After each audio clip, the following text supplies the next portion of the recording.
Alright, continuing with the geometric proofs, we're going to start looking at some flowcharts, which is just another way to write a proof, different format. As opposed to the two columns, we have a flowchart. But before we do that, there's a few theorems we want to look at. And the first one is supplementary angles theorem. If two angles form a linear pair,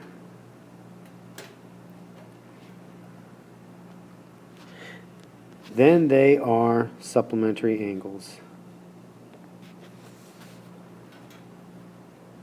Sorry, my pen is not working so great right now.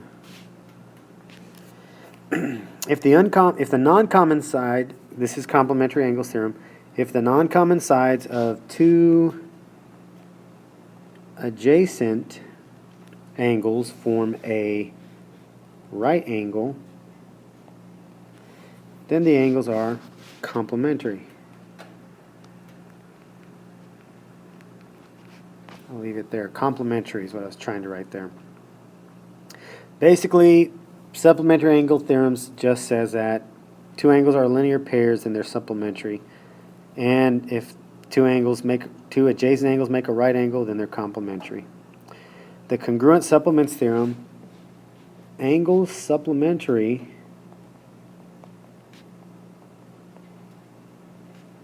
to the same angle or congruent angles are congruent. What this means is if I have an angle and I tell you that it is supplementary, these two angles are supplementary to each other, then I say this angle, for instance, this angle is supplementary to this angle is supplementary to this angle. That means these two angles are congruent. And likewise, it's the same deal goes for congruent complements theorem. Get this back. Angles complementary to the same angle or congruent angles are congruent. The vertical angles theorem, we've actually kind of used this without really calling it this. Basically, it just says that if two angles are vertical angles, then they have equal measure. Okay.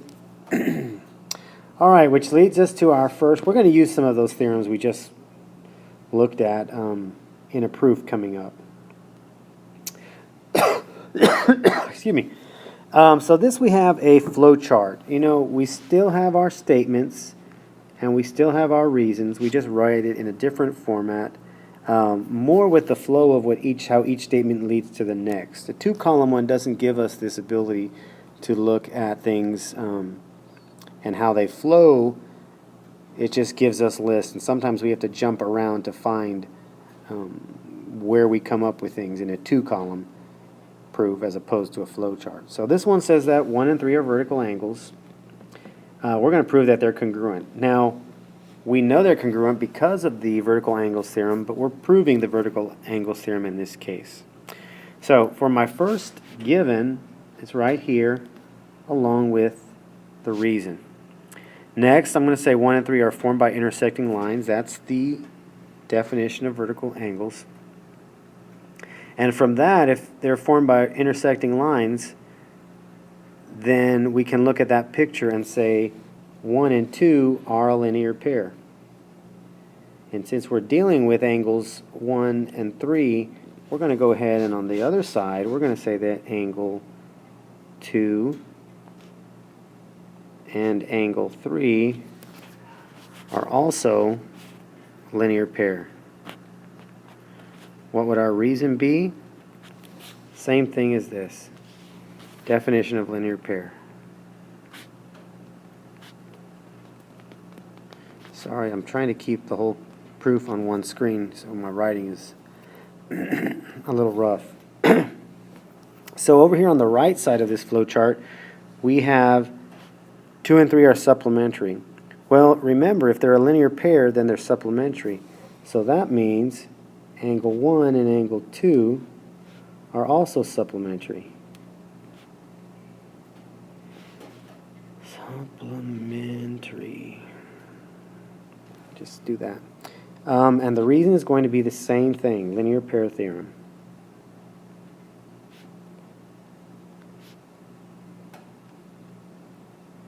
Okay. Well, if they're supplementary, then the sum is 180. And that's just the definition of supplementary angles.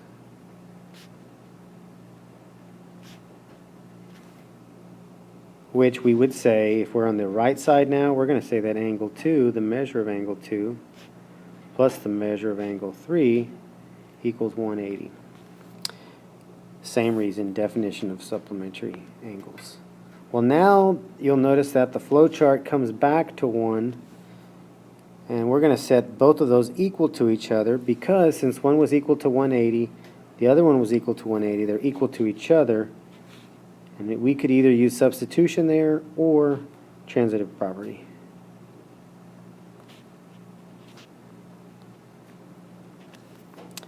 Which leads us, if we subtract 2, measure of angle 2 from both sides, we get that the measure of angle 1 equals the measure of angle 3 using the subtraction property.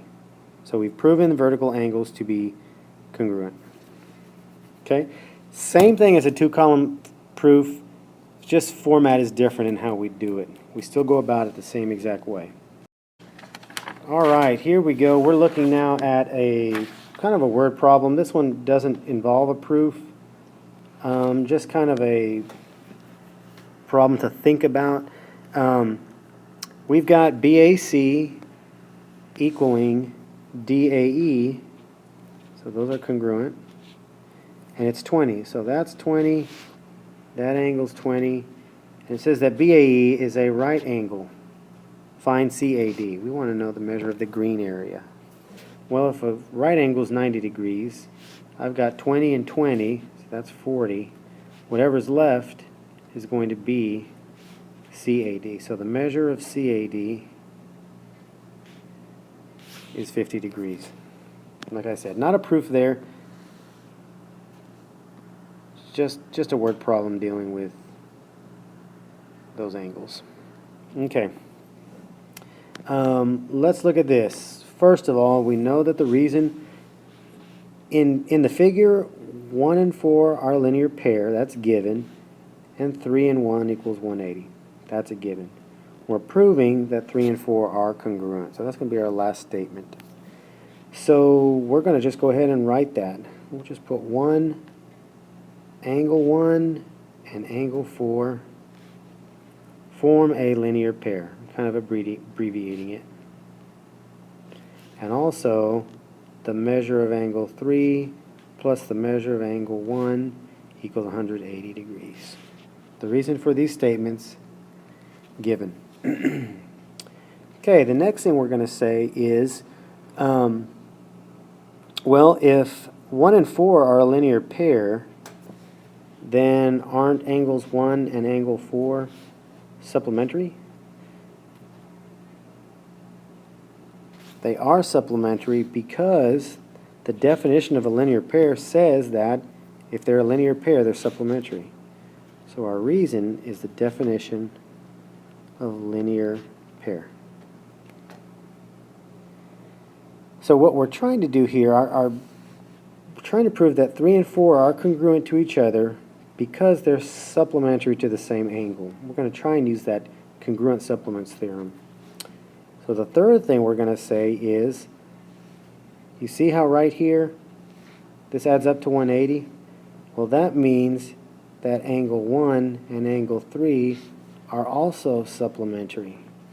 Now, for a different reason than linear pair, definition of linear pair, those are supplementary because that's just the definition supplementary angles. If their sum is 180, they're supplementary.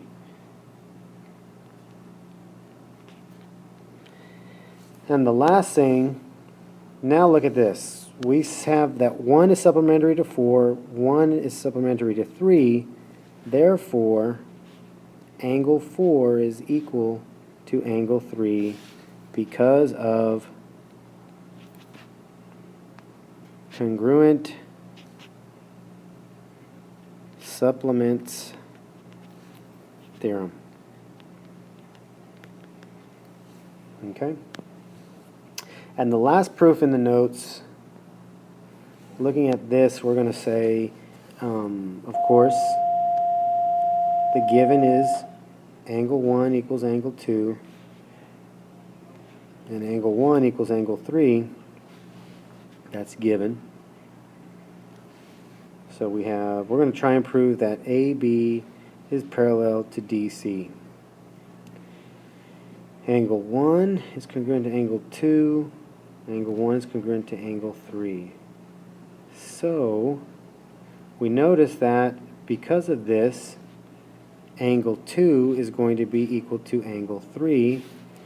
Again, we could use transitive or substitution here. Because you notice that 1 is equal to 2, so we can replace 2 wherever we see angle 1, which lets us put 2 equals 3. Well, now look at 2 and 3. They're right here. They're alternate interior angles. That means AB is parallel to DC because of the converse of the alternate interior angles postulate. All right. Okay, let's look at some of the homework. Okay, here we have a proof. Complete the paragraph proof. This is another way of format of looking at it as opposed to a column or flowchart or two-column or flowchart.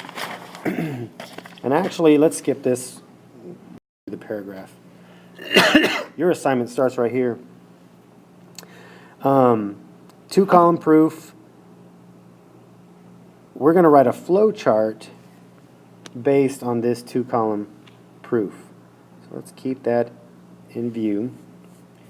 You know, it's going to start out with whatever is given to us. So we're going to say the given says that angle 4 is congruent to angle 3. We'll start there. The reason for that is that it's given. Now, we also have angle 1 and angle 4 are supplementary. This is where it says linear pair theorem. And angle 2 and angle 3 are supplementary. And those also were just statements that were given to us. I know that we have linear pair theorem, but if we're starting out with this, the given is right here. It's the first thing we're going to come up with.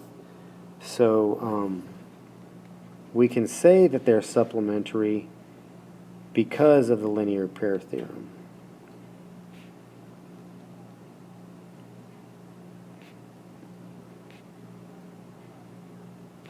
Now, if they're supplementary, because they're supplementary, and because 4 and 3 are congruent, then we can say that angle 1 is congruent to angle 2 because they are congruent to the same angles, because we could replace 3 with a 4. So congruent supplements theorem.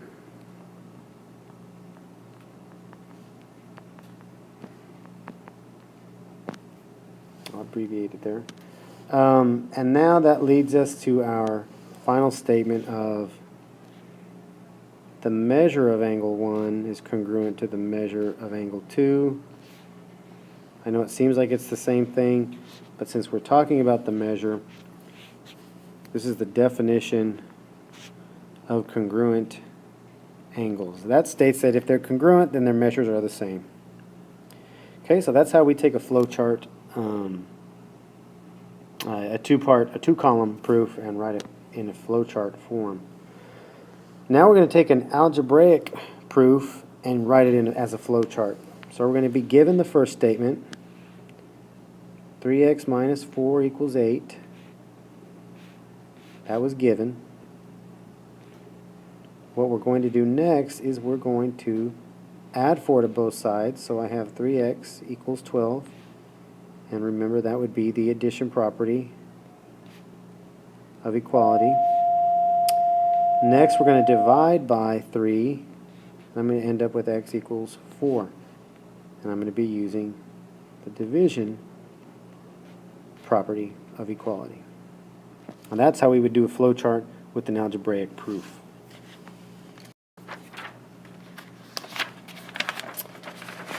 Okay, this one right here, of course the given, they give us 3 lines, so we're going to put the measure of angle ABC equals the measure of DEF.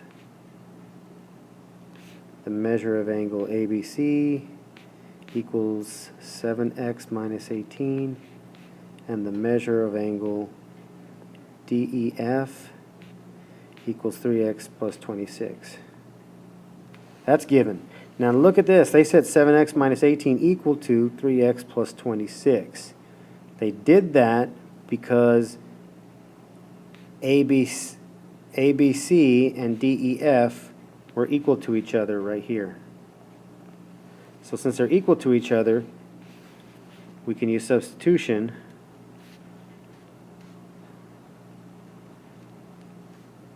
to say that those two expressions are equal to each other.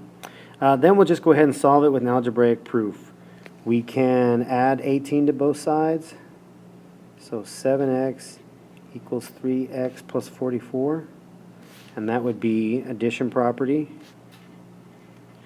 We can now, to get to 4x equals 44, we subtracted 3x from both sides. So subtraction property.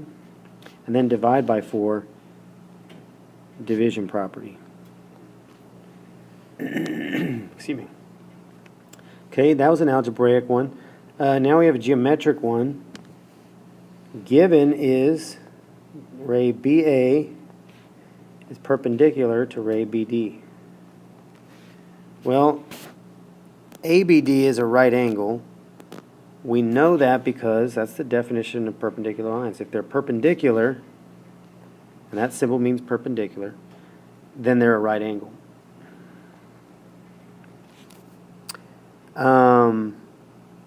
Which means if ABD is a right angle, the measure of angle ABD is 90 degrees, which is the definition of right angles. Angle addition postulate means we're going to add some angles together. So we're going to say that angle ABC plus angle CBD equals angle ABD. Well, substitution says that I can replace angle ABC plus angle CBD, and I can replace ABD with 90, because in 3, that's what I got. Which, if ABC plus CBD equals 90, then we can say that angle ABC and angle CBD are complementary. And the reason they're complementary is the one we learned today, complementary angles theorem.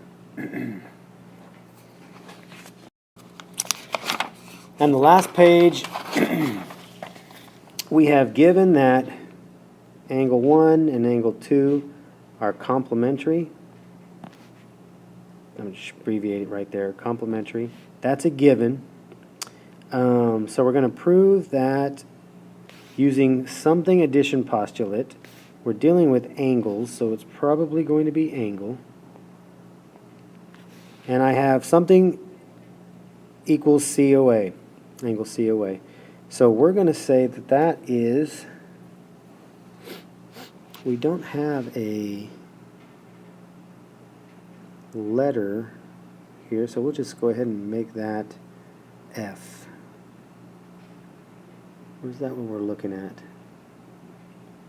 Well, actually, we could just call it angle 1 and angle 2. Angle 1 plus angle 2 equals angle COA. Well, angle COA is 90 degrees because we already said that angles 1 and 2 are complementary. So that's the definition of complementary angles. And if its measure is 90 degrees, then angle COA is a right angle, which is the definition of right angles. And now if it's a right angle, then line AO is perpendicular to line CO. And because the definition of perpendicular lines.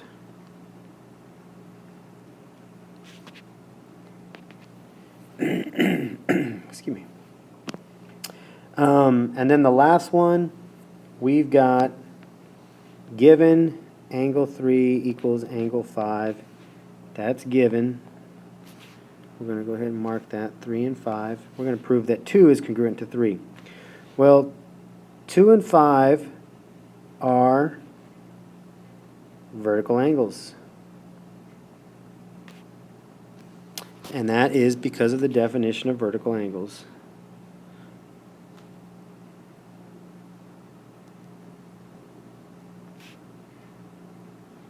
They're intersecting. Which means that angle 2 equals angle 5. And that is the vertical angles theorem.